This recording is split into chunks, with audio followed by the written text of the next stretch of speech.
A continuación, Psicología Ahora.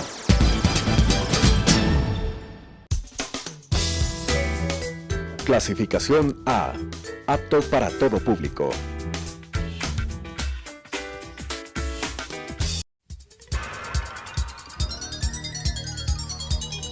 Las opiniones vertidas en este espacio por la producción y dirección del programa son de exclusiva responsabilidad de sus autores y de quienes intervienen en ellos.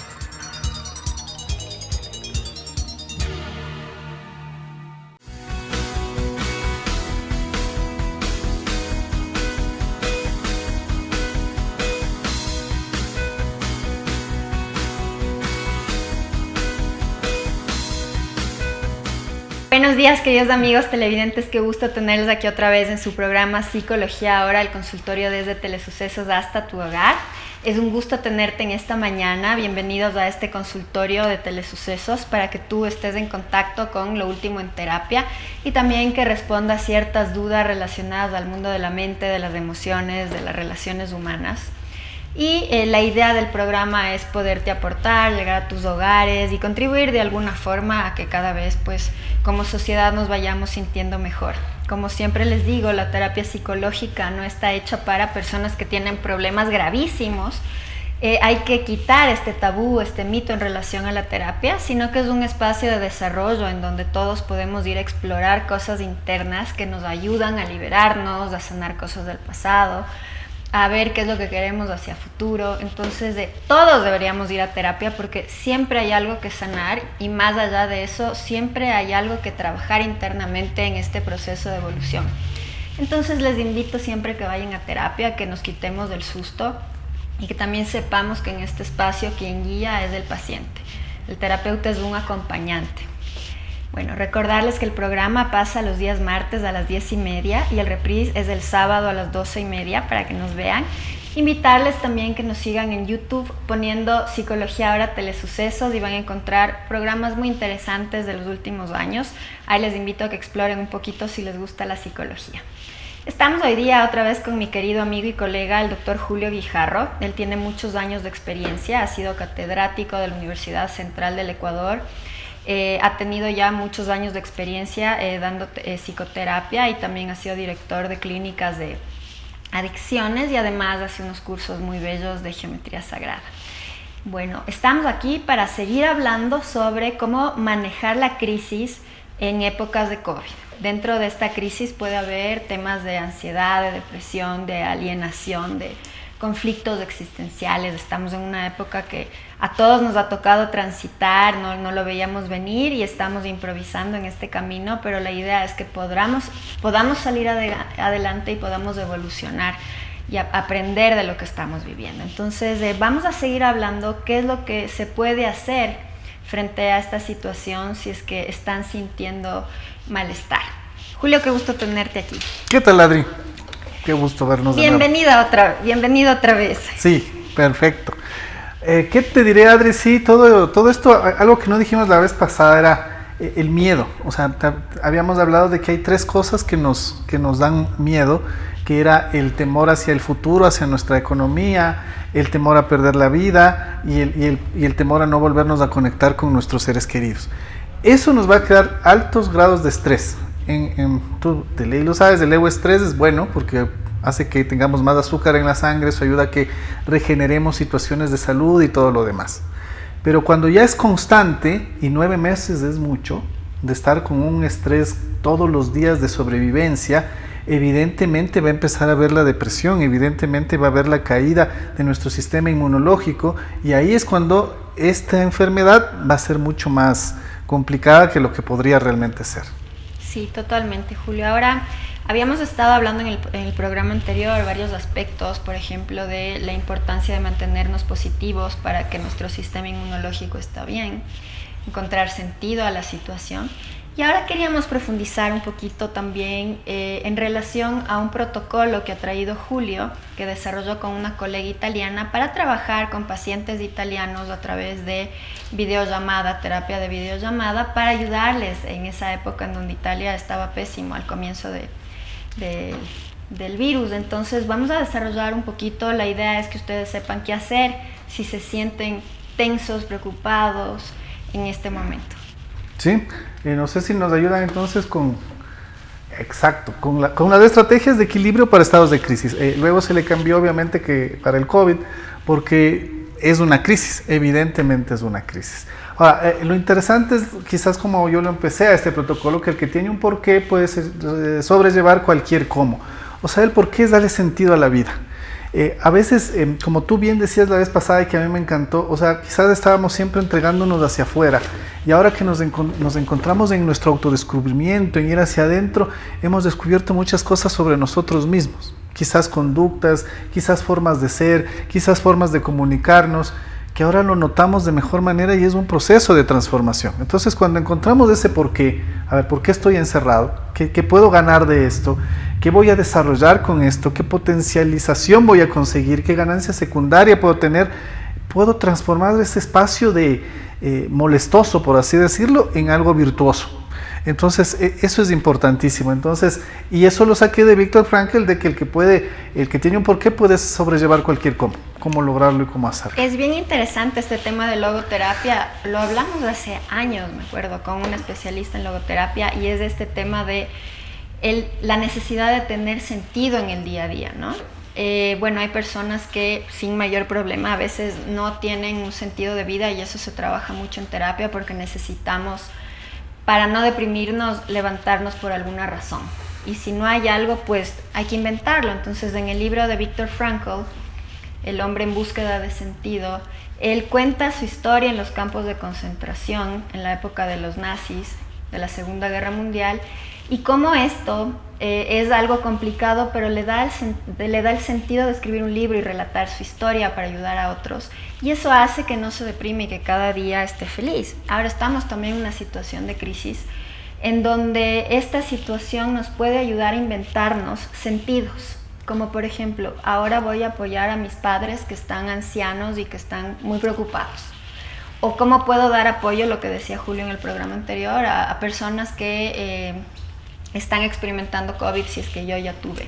Bueno, y claro, estamos en una época también de necesidad económica, entonces creo que es un buen momento para inventarnos nuevos sentidos que nos permitan levantarnos cada día en esta crisis queriendo hacer algo que nos llene, que haga clic con nuestra experiencia humana, existencial, y también aportando a los otros, ¿no? Y a mí me ha pasado algo muy interesante.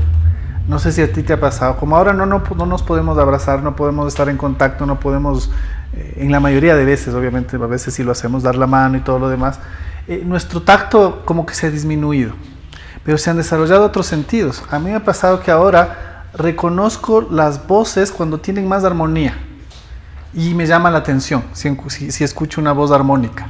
Es como que el cuerpo empieza a adecuarse y a tratar de conectarse de alguna otra forma. Entonces también es eso de conectarnos con nosotros mismos de alguna otra forma, de interrelacionarnos con nosotros. A ver, y ese sentido de la vida, no en un sentido egoísta, es conmigo mismo.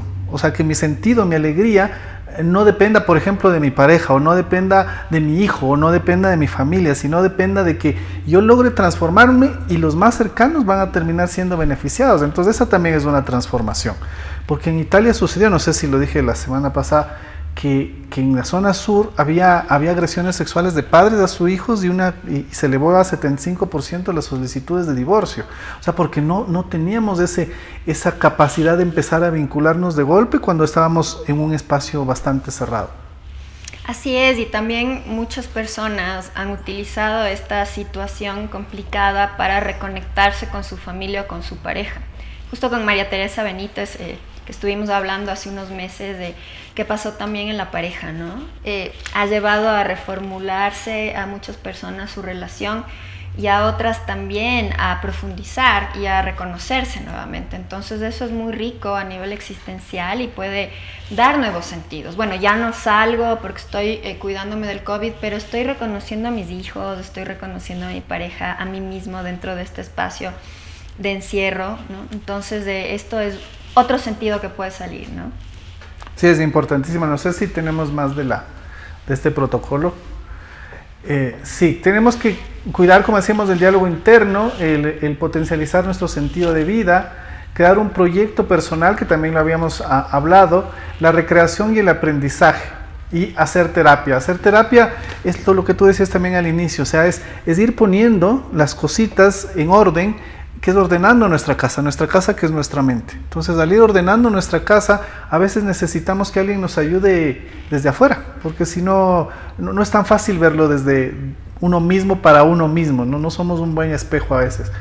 Y tú lo sabes, yo lo sé, o sea, nosotros también hacemos terapia porque necesitamos reorganizar nuestra vida en determinados momentos, en determinadas situaciones que se pueden romper nuestros umbrales de resistencia, y eso hay que entender. Cada persona tiene un umbral de resistencia distinto. Ahora, yo sí me he admirado de forma positiva de ver que muchísima gente manejó estos 7, 8, 9 meses, a veces hasta más, porque hubo gente que empezó a estar en cuarentena desde antes que se diga y sigue hasta ahora, de manejar un estado muy, muy fuerte, y han tenido mucha resistencia. Otros obviamente desgraciadamente se han roto ese límite, pero ha habido mucha capacidad de resiliencia, de reconstruirse, lo cual me parece buenísimo. Eso demuestra una gran fortaleza de las personas. Así es, Julio, y también lo que tú decías, si es que hay una necesidad de hablarlo, de ser escuchado, ¿por qué no también acudir a terapia? También dentro del comienzo de la época de la pandemia hubieron muchos psicólogos gratuitos, ¿no? Uh-huh. No sé si sigue ese servicio, pero bueno, es a veces necesario el poder hablar con una persona neutral que salga del contexto familiar, porque a través del diálogo también nos reconstruimos. Por eso la terapia narrativa justamente nos dice que a través del lenguaje y las historias y el diálogo logramos exteriorizar lo que sentimos, que a veces no lo logramos entender, lo reflejamos en el otro y lo reflejamos con una nueva visión. Lo integramos diferente, de una manera más equilibrada. Entonces, si es que hay una necesidad de ya no soporto, podemos acudir a terapia. Ahora se están dando servicios a través de videollamadas, entonces desde la casita hay como tener ese apoyo. Y también hay lo que no se puede hacer evidentemente ahorita, no sé si se esté haciendo, es la terapia de grupo, o sea, sentir que yo no estoy solo. Entonces, cuando tengo un grupo familiar como grande, o hay varias personas que tuvieron que hacer juntos el encierro porque se enfermaron como familia, el hablar cómo me siento, cómo estoy, también es una forma de descargar, obviamente con un apoyo, una guía de un terapeuta por Zoom, me imagino, o puede ser por videollamada, como fuere necesario, pero eso de sentir que no soy el único, que me están entendiendo, que los síntomas que tengo otra persona también los tiene, o sea, no sentirme solo es fundamental, y no creer, como hemos dicho, que es el fin. Y entonces eso también se está haciendo terapias de grupo con familias, lo cual también es importante, que me parece a mí que esa es la fortaleza de la terapia de grupo, que las personas se sienten que no están solas y se identifican unas con otras en los dolores familiares, en las sintonías entre varias personas de una misma familia. Sí, súper interesante, y también esa terapia de grupo gratuita que se hace en la familia, ¿no? En las horas de almuerzo. En la época de la cuarentena súper estricta, pues todos en la casa comiendo, y a veces se hablaba del tema y otras veces no también, ¿no? Pero el hecho de hablarlo y compartir con el resto cómo se sienten y saber que estamos todos en esto resultaba sanador, ¿no? Entonces esta invitación también a hablarlo con la familia y con las personas con las que convivimos. Y eso es parte del protocolo, los diálogos, que los diálogos no sean destructivos, que los diálogos sean creativos, que sean factibles, que empiecen a surgir ideas que sean factibles y que nos ayuden a crecer. Entonces, se han abierto nuevas puertas. Yo he escuchado a pacientes, he tenido pacientes que me dicen, estoy leyendo cosas que no pensé haber leído en mi vida, y me parece interesante. Entonces hay un proceso de crecimiento. Hay personas que empezaron a hacer cursos de yoga por YouTube, empezaron a hacer cursos de mantralizaciones, empezaron a leer o escuchar audios o videos, no tanto de autoayuda, sino de guías espirituales, que también es muy interesante. Entonces ha habido un crecimiento. Ahora, ¿qué hacer con ese crecimiento? Eso es lo que hablamos también de ser un sobreviviente. Cuando tú aprovechaste bien ese tiempo y empezaste a crecer, o sea, puedes empezar a compartir. Es lo que hace la naturaleza. Cuando ya llegas a un momento en que lograste algo, te te nace la idea de compartir. Es igual que cuando nos graduamos de profesionales, o sea, te dicen, bueno, listo, vaya a trabajar en algún, que sea hospital, en un consultorio, en lo que va, pero comparta lo que sabe. Eso es por esencia, todos compartimos, desde los animalitos más chiquitos, los más grandes, y nosotros ya animalitos con conciencia, es compartir. Y eso nos da una gratificación de poder dar algo de todo lo que recibí. Entonces, ese es el sobreviviente activo, el que empieza a dar, el que empieza a participar de su experiencia, el que empieza a decir, a ver, no te digo que sea así porque fue mi experiencia, pero te puedo ayudar.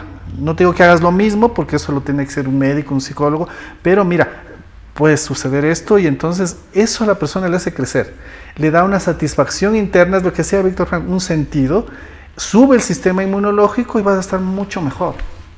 Es bien interesante este documental que se llama Happiness, les recomiendo que lo vean en YouTube, Felicidad. Es un estudio que se hace para ver qué da felicidad a las personas. Y bueno, hay algunos puntos, no me voy a poner a explicar todo, pero uno de los puntos más importantes es el tema de la compasión y la ayuda. Entonces muchas personas dejaban en este documental pues esta vida individualista y se iban a lugares a hacer voluntariados, y se hacían estudios de que sus niveles de felicidad mejoraban. Entonces, claro, estamos en una época de crisis, hay problemas, hay enfermedad, pero también podemos aprovechar la oportunidad para ayudar al resto, no desde un cliché, sino que incluso hay estudios que cuando ayudamos y somos compasivos, nuestros niveles de felicidad aumentan increíblemente, ¿no? Y bueno, también recuerdo una lectura de Adler súper interesante que hablaba de que la mayoría de las patologías surgen cuando estamos muy enfocados en nosotros, estamos muy egocéntricos, porque pensamos que nuestros problemas son lo único que existe, somos del centro. Y el rato que empezamos a ver a nivel comunitario y a conectarnos con otros, nuestros problemas bajan de importancia porque nos conectamos con el resto y nos damos cuenta que no estamos solos en esta situación. Entonces, ayudar es bien terapéutico. Por eso yo también les invito a pensar este rato qué podrían hacer, como un voluntariado, un activismo gratuito, para encontrar ahí una respuesta, un sentido, incluso mejorar los niveles de felicidad a pesar de la crisis. Felicidad, dicha y gozo, es lo que tú dices, ¿no? Entonces, ir subiendo. Entonces, parecería que no, pero si hay un estado de felicidad y uno dice, no puedo ser más feliz, sí puedes. La dicha es compartir, y el gozo es expandirse mucho más, ¿no? Dejar un legado de crecimiento. Entonces, lo que tú dices es fundamental, porque no sé si fue Eric Fromm, me parece que hablaba de la felicidad, dicha y gozo. Entonces, él decía que son estados fundamentales para poder sobrevivir en el mundo y para poder estar más centrados con nosotros mismos. Entonces, empezar a dar eso es fundamental. Y la gente, lo que tú dices es el egoísmo. El egoísmo es trabajar en el ego. Al principio va a haber cuando empieza la crisis, un pensar en ti mismo, sin llegar a ser narcisista, ¿cierto? Sino que es, pienso en protegerme, yo y los míos. Pero después de ese egoísmo va a irse transformando, es la muerte del ego, y vas compartiendo, y vas saliendo.